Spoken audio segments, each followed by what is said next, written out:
Welcome, everyone, to Rutgers at the voice of college football. I'm here with my fantastic co-host, Gabriel Pickup, and we have a great show here for you tonight. If you like the show, hit that like button and that subscribe button. So tonight, we're going to have, of course, our pick updates. Then we're going to talk about the top 5 backups for Rutgers going into 2025. And then we're going to end the show with realistic expectations for 2025. How good can the Scarlet Knights be? Gabe, take it away. Thank you, Adam, as always. And by the way, this is Pick Updates rendition number 7. You said 4 last week. You missed a couple spots there. So just want to put that on the record. We're starting off with insults already. So that's the way it's going to go. Is that the game today? Nah, that's not the game. The game is, unfortunately, Pick Update number 1 is that this show has to be a little shorter this week. And that means we cannot accept call-ins this week only. And that is because I, the fantastic co-host of Adam Lamparello, who I happen to run NBA Rumors and News on Instagram, and NBA free agency just started an hour ago. So this is the busiest day of the week, but we run no matter what every Sunday at 7 o'clock, 7:05, I guess, this week. So our apologies, folks, or I guess my apologies, really. But that's update. I'm not apologizing for anything. I'm going to tell you why. I want the audience to recognize that Gabe is wearing a New York Knicks shirt. He just can't get over the fact that they lost. He's still living in the past. Gabe, and ironically, the Brooklyn Nets just traded for Michael Porter Jr. So for all of you NBA viewers out there, and Michael Porter Jr. to the Nets for Cameron Johnson and Michael Porter Jr. and an unprotected 2032 first-round pick for Cam Johnson. What a trade that is. But this is not about basketball, so keep that in mind before you flame me for the Knicks again, because you root for them too. Hit the thumbs down. Nah, hit the thumbs up on the video, folks. We need it. Update number 2, and this is Rutgers related, and it's unfortunate news, actually. So Tyrell Simpson, who was a 3-star offensive tackle, he originally flipped to us from North Carolina. He flips from us to Virginia Tech. He's from North Brunswick, but he went to school in Leland, North Carolina. And the fan consensus seems to be that this was destined. But why commit to a place you aren't 100% committed to, not once but twice? The Jets fan in me is happy we stole a guy from Belichick, but I'm a little more bummed out by the fake commitments of late. Yeah, Gabe, that's a good point. This is, I think, the third one. First, we had our good friend Adam Shaw, who committed for about an hour and then left. Now we have. Yeah, I actually have the list right here. I was going to read that off after, but it's the 4th decommit joining J.J. Edwards, Riel Kelly, and Adam Shaw. Yeah, that's unfortunate. But hey, if you don't want to be at Rutgers, you don't want to be part of a championship culture, you don't want to be part of a great institution that's going to make you a great player and a great person, we don't want you. Jason O.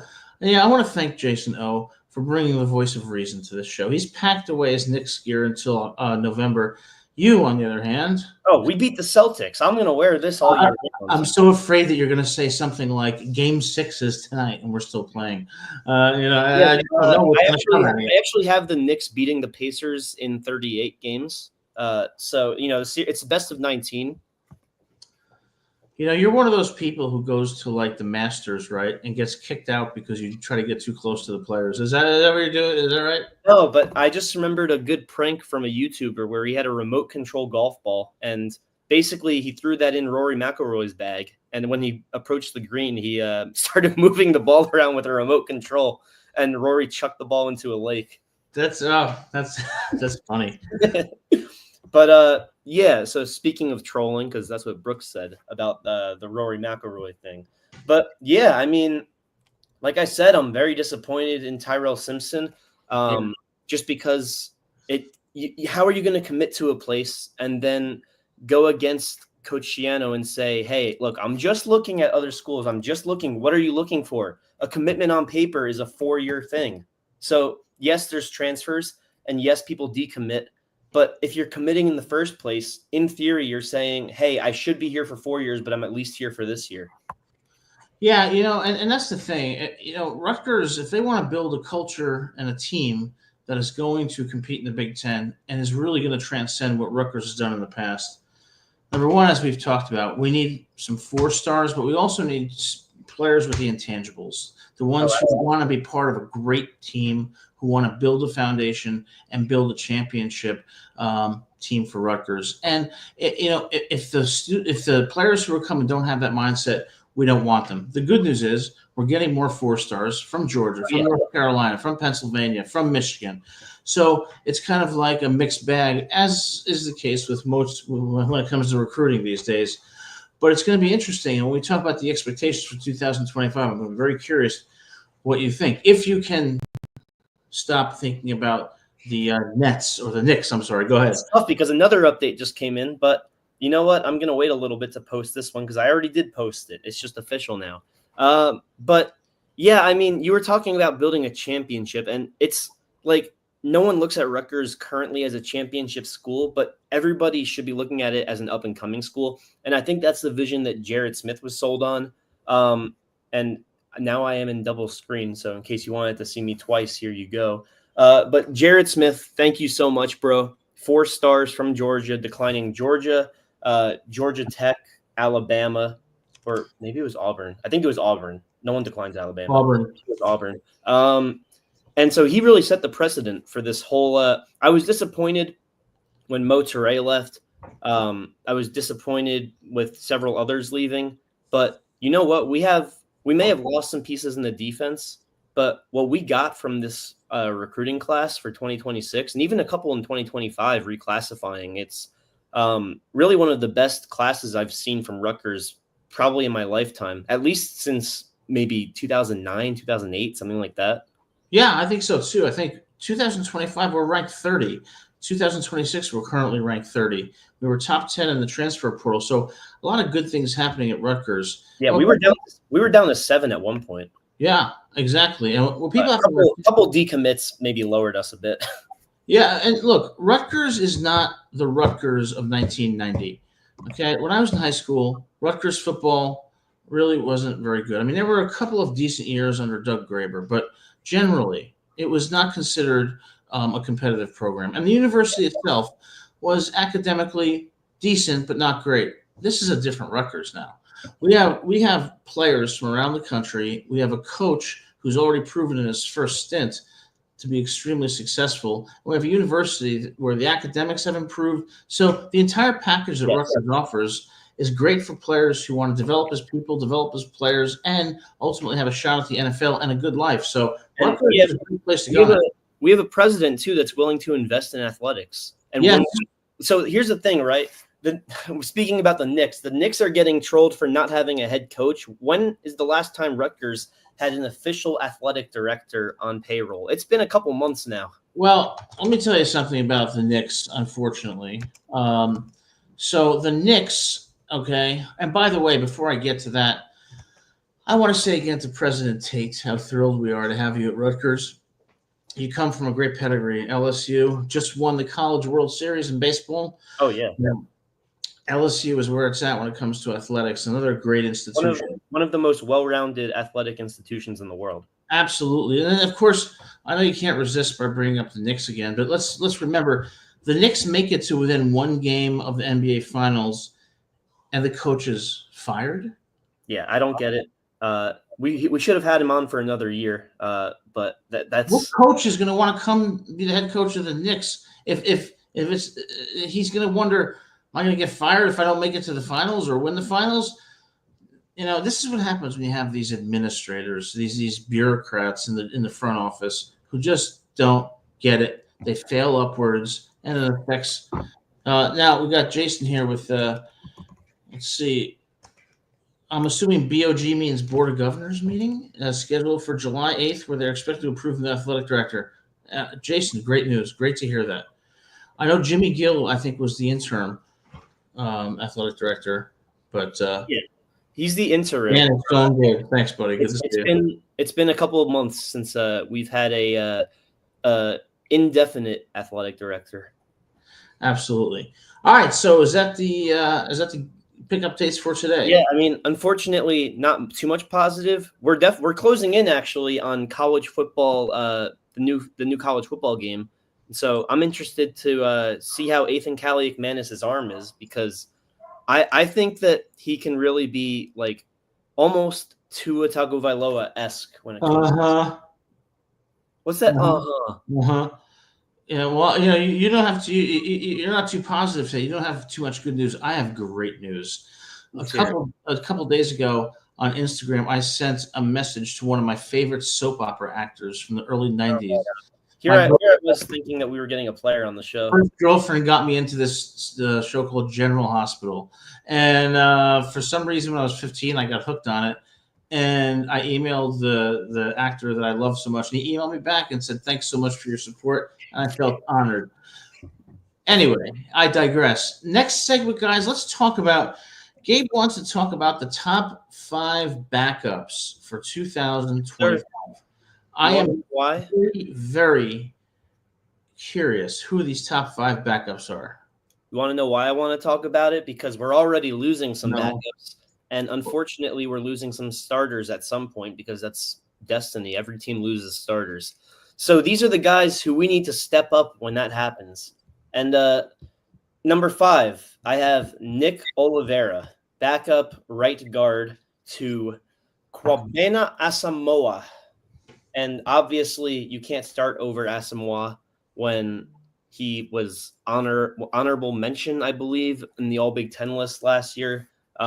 And he's on Rutgers becomes a Nike school. A Nike school. That's a bold prediction. Thank you, Jason. He wants to talk about backups. I want to talk about the expectations of 2025. I don't know what he's upset today. It is what it is. But go on.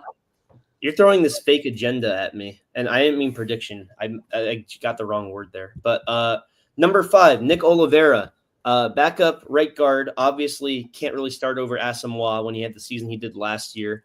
And I think that if anybody on the front 5 gets injured, he's going to sub in. I was looking at Ryder Langsdale because of his he's a redshirt senior, and he's got a really cool name, by the way, Ryder Langsdale. But he went to Lafayette, so I think you need you need a better competition up your sleeve before you can. Well, I think the problem with this guy is that his name is backwards. It should be Langsdale Ryder. What? His name is backwards. That's why he's a backup. That's how I feel about Drake London. Drake London should be London Drake. Yeah, well, maybe so. I love people who are named after a city, but you're missing the backup that is going to make all the difference here. You're missing the point, and I'm going to tell you who it is. Well, I still have 4 others. But go ahead. Okay.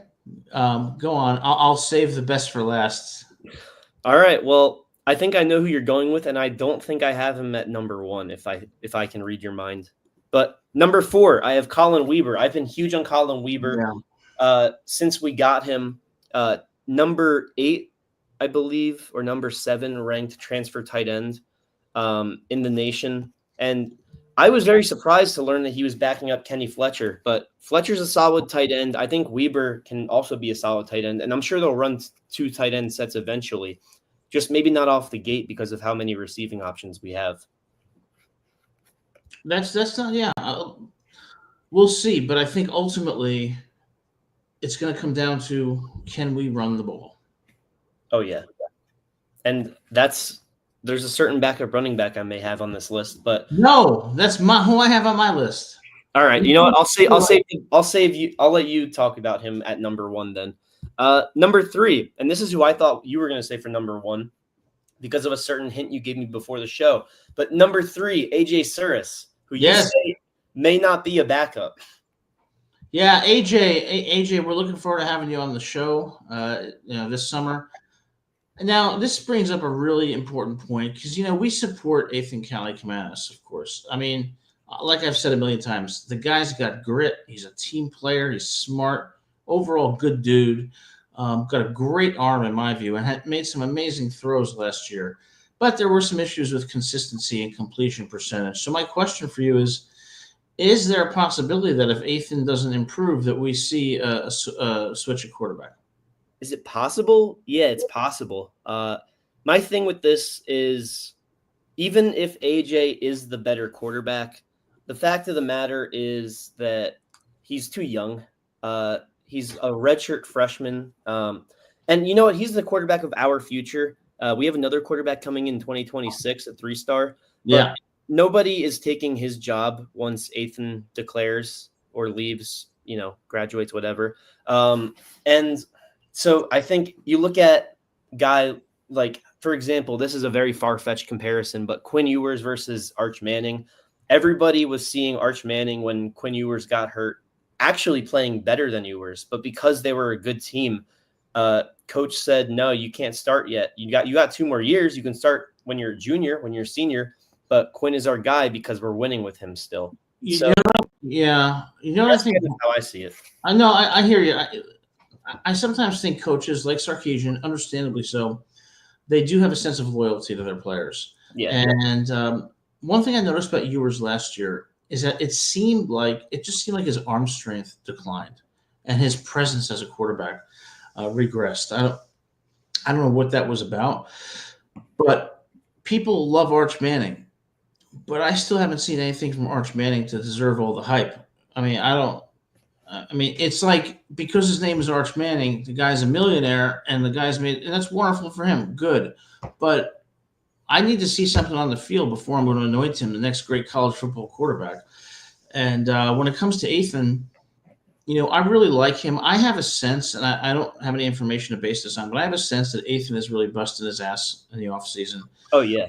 I really believe that he's working very hard with the wide receivers, whether it's DT Sheffield, Ian Strong, Ben Black. I think he's working hard. And one of the things you got to worry about is quarterbacks develop a relationship with their wide receivers. So when you say, there could be AJ could come in at some point in the year, in all honesty, that has a huge disruptive effect too, because they don't have the same chemistry. So I think what's going to happen this year is you're going to see Ethan have a very solid year. I think his completion percentage is going to go up about 7 to 8 points. I think he's going to have, and I think he's going to I could see him throwing 21 touchdowns to maybe 8-9 interceptions. So I think it's going to be solid, but the ceiling for him is higher than just solid. And whether he can get there, we're going to see that, and we're going to see that beginning in the game against the Hawkeyes of Iowa. Yes, you've always had that game being the difference maker of the year. And, I like I said, I think AJ is going to be the backup all year long, pretty much no matter what, unless Ethan has like a 4 or 5 interception game, which, knock on wood, we hope that doesn't happen. If that's the case, then it's still a 50-50 for the following week. I think that's how much pull Ethan has right now. So that's where I stand. AJ is the guy for the future, but next year I think it's Ethan's. And in all honesty, I don't see Ethan losing the job. I don't see him throwing 4 or 5 interceptions. And even if he does, I think Shiano's the kind of guy where, he sticks with you as long as you're, showing potential and busting your ass, and and the backup is not showing that they are so clearly better than you. But I think that Ethan needs to take another step this year, and I do believe that step has to come against Iowa, because Rutgers will not succeed if Ethan does not succeed. And what I saw him doing last year was some amazing throws, at times great play, but inconsistency. So the key is this: can Ethan be consistent? That's going to be the question, and we'll see those answers very soon. Well, it's a shame that consistent doesn't start with a K, because then this could stand for Ethan consistency. But I digress, because that was not a funny joke. I don't know why. I'm not joking. I don't know. It's a damn shame. But it's kind of funny now that I think about it, actually. Thank you. Number 2, backup, Jordan Thompson. And I say this because he started all of last year. He's a senior. He's got plenty of experience under Shiano's scheme, 2 new defensive coordinators. There's going to be a lot of mix and match when it comes to the defense. But one guy who will remain consistent, as we were just talking about, is Jordan Thompson. Backup left defensive end, can switch into right, and can even play a little bit of DT when needed. Great call. Cool. Not much controversy on that one.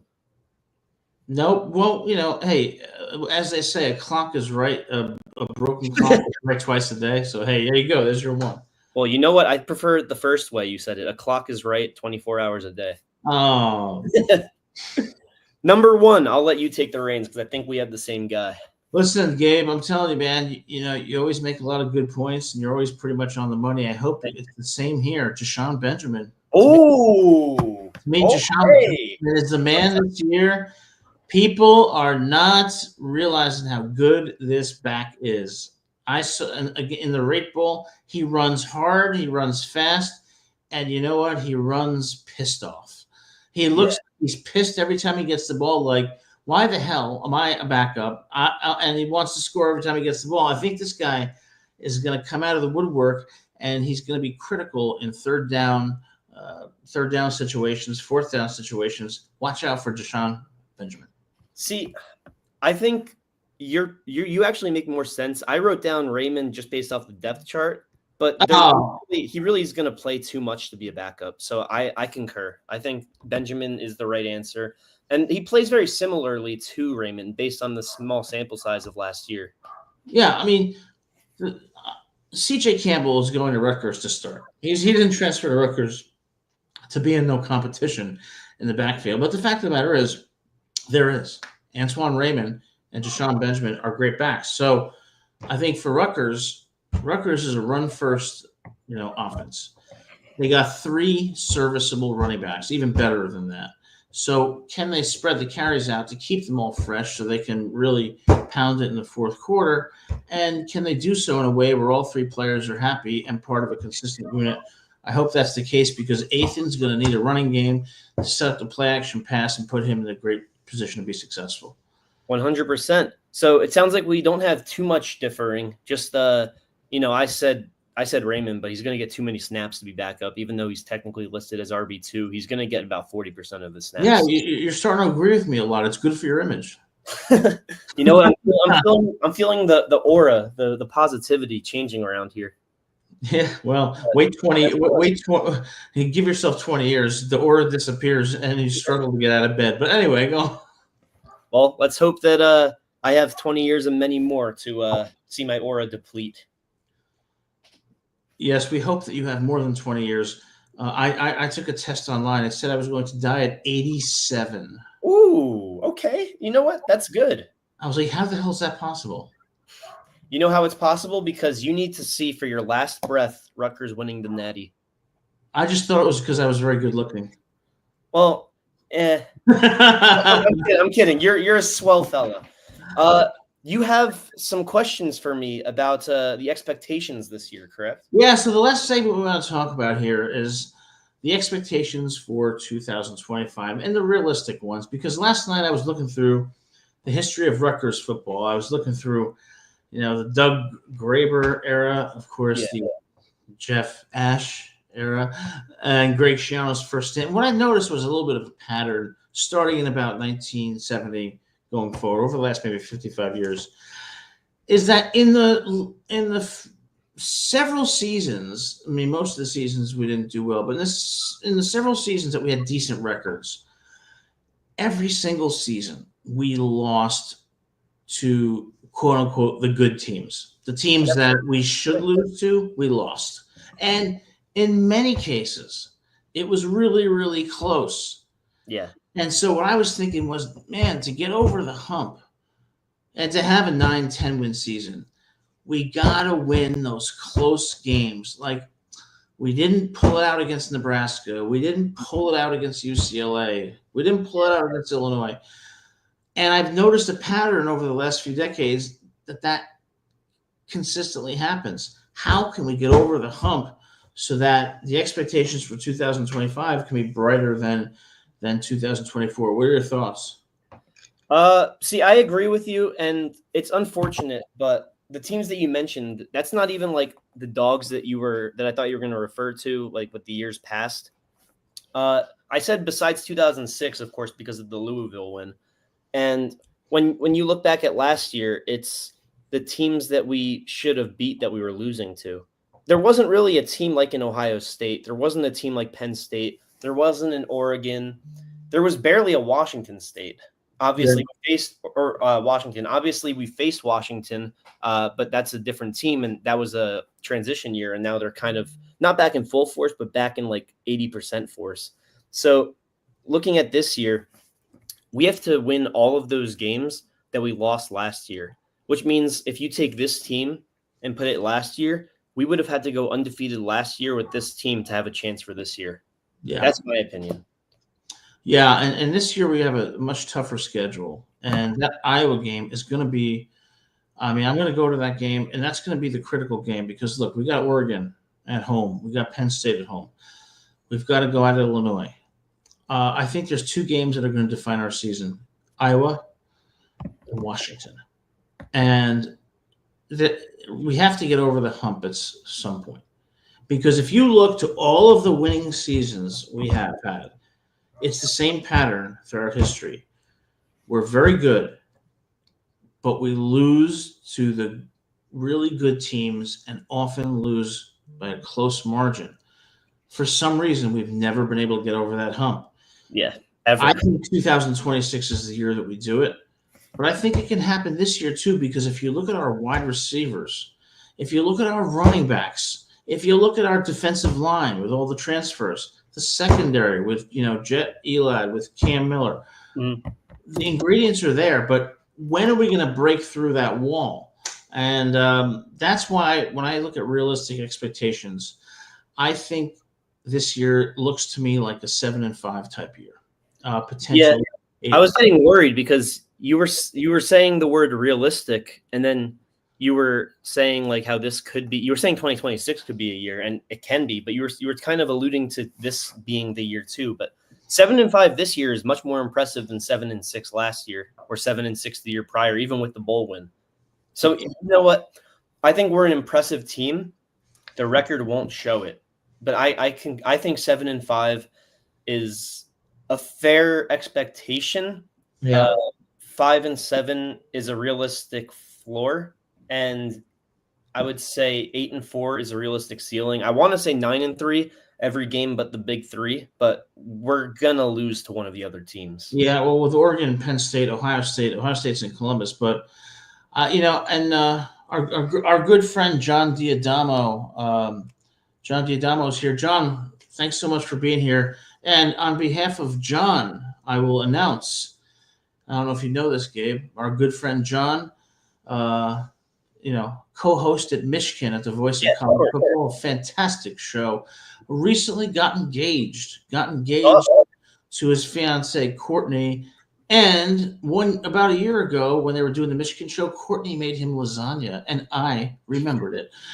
John's a great guy. Congratulations, lasagna. Congratulations to you, John, and for the engagement for a great channel. So, look, here's the problem I have with these expectations.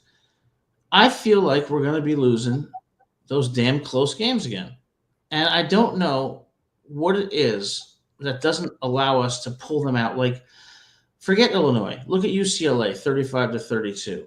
Nebraska, 14-7. All right, and.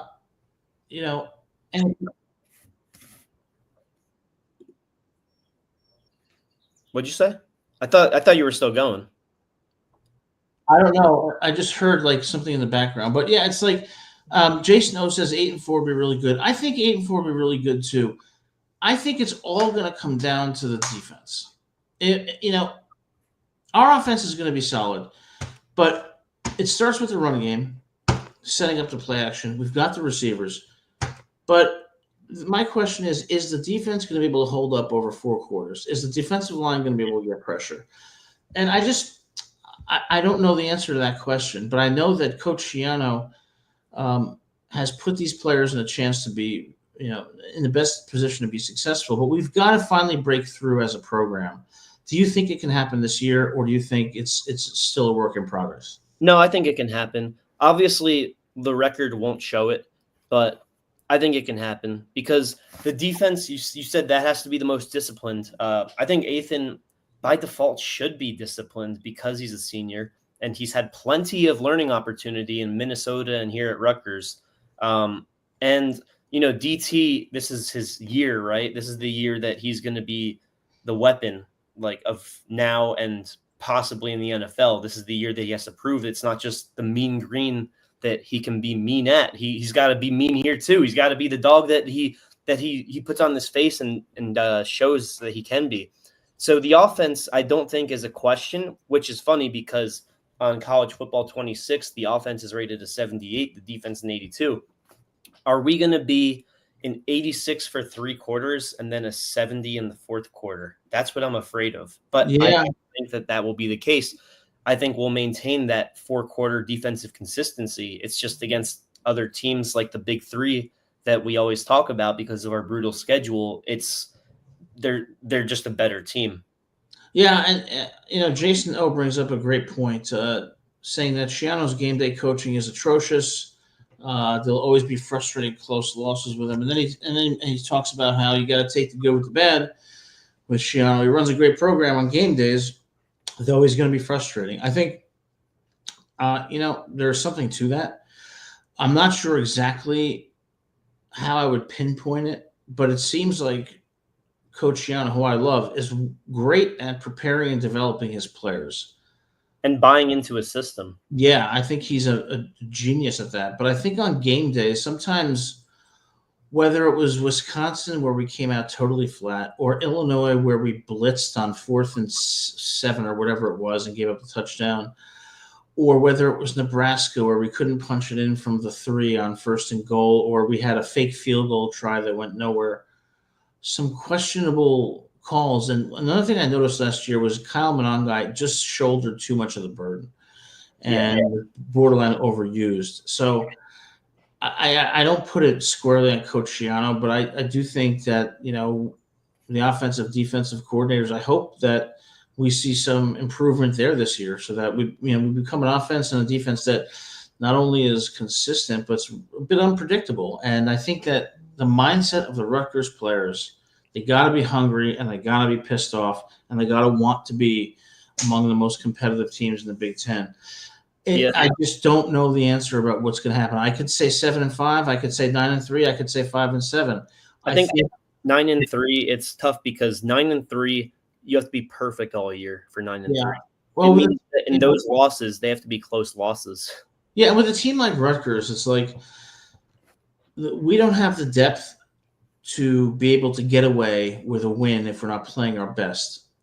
So can we do those little things well? And can we do them well consistently to make sure that we're maximizing our performance and our success? There's another game, Gabe, that I go to, and I hate to say this, but it's Ohio. You're starting to turn on Ohio, huh? Yeah, Ohio is legit. So that's going to be an early test. We're going to see. No longer a gimme? No longer a gimme because I did some research on them. So it's like, is Ethan going to be completing 65+% of his passes? What do the turnovers look like? What's his protection look like? What's the running game look like? But I think in the Ohio game, we're going to see that defense, how good that defense can be, because it seems like AJ torched that defense in the spring game. Yeah, I mean, he torched the defense, and the defense was, for the most part, the starters. What I look to, you mentioned how much of the load was on Monangai, and that's why I think it's a blessing and a curse that he had to leave us. Obviously, you know why it's a curse because of how good of a player he is. But it's a little bit of a blessing because we don't have a Monangai at running back, at least as of now. Because we know that Monangai, he kind of forced himself to be the guy. But that means that it's not going to be 65% running anymore. It might be like 55, which means that there will be more distribution. We won't be as predictable. And some of those wide receiver options should be open because, as a defense, you don't know if they're passing or running. You got to give respect to their routes, but that means that you should have some open checkdowns too. So I think the offense, it'll find a way. Like I said, the least amount of points I think we'll score this year is maybe like 13, which obviously doesn't sound great, but against defenses like Ohio State, Penn State, even Iowa, as mentioned, Oregon, you'll take one 13-point game if it's your lowest performance of the year. Yeah, and I think also, for me, a big key is going to be first downs. They've got to average 4+ yards of first down. They cannot become one-dimensional. And, so when they go up against good teams, they cannot get behind by 2 or 3 scores and become one-dimensional. Because when Rutgers is one-dimensional, they're going to be easy to stop. So they're going to have to rely on that defense to keep them in the game. But I think also the offense is going to have to win time of possession. We're going to have to be plus in the turnover margin. We're going to have to be good on special teams. We're going to have to do all the little things that are going to make us successful. And Jason, I completely agree with that. The other running backs are going to step up from an guy. And the offensive line, I think the offensive line will pave the way for a big year. So let's hope it's not a Rutgers team that's scoring 30 plus per game, but giving up 35 points. I mean, here's the thing, right? You didn't like my joke earlier, but I got another one for you. And it's not even a joke because there's truth in it. We're the voice of college football, but Jason is the voice of reason. Yeah, Jason knows Rutgers football backwards and forwards. Seems like a true New Jersey guy. Jason, we appreciate you. And Burks, we didn't hide the call link, but it's a short show today for us. But we have some surprises coming for you guys in upcoming shows, and you will like them. I'll say that for sure. But Gabe, that wraps up our third segment for today. So, any final thoughts about Rutgers football before we go? Yeah, not really any final thoughts. Just want to apologize again for the short show. It's busiest day of the year. I probably should have researched ahead and looked for when the NBA free agency deadline began. But you know what? I didn't, so I take accountability for that. And we got to keep moving. We got to do the show because this is what you guys want. This is what we love doing. We're going to be back here every week at 7, no matter what. So I'm excited. Yeah, we've got some great shows coming up, and we can't wait till the season starts in about 2 months. We're going to be live after every Rutgers game immediately to give our thoughts. Yep. We're going to have some players coming on the show. It's going to be exciting. Jason drove past the stadium this weekend on the way back from the shore. Love it. The line for the yard sale was huge. No way on that. Jason it's going to be a great year. And, I think ultimately I'm going back to New Jersey on Sunday. On Thursday. I'm going to Seaside Heights on Friday and Saturday, and then I'm going to Cape Cod. So I'm looking forward to some downtime. And Jason, if you, as a fellow Rutgers fan, ever feel the need to vent during a loss or become irrational during a win, you can find us after every single game during this year, and you're welcome to hop on and join in the frustration or excitement. Absolutely. Well, we appreciate you all being here. If you like the show, hit that like and subscribe button. We're going to be back here next Monday, 7 p.m. And as always, we're going to talk about Rutgers football, recruiting updates, and get ready for the season. So with that, have a great evening. Go Scarlet Knights. Go Scarlet Knights, baby.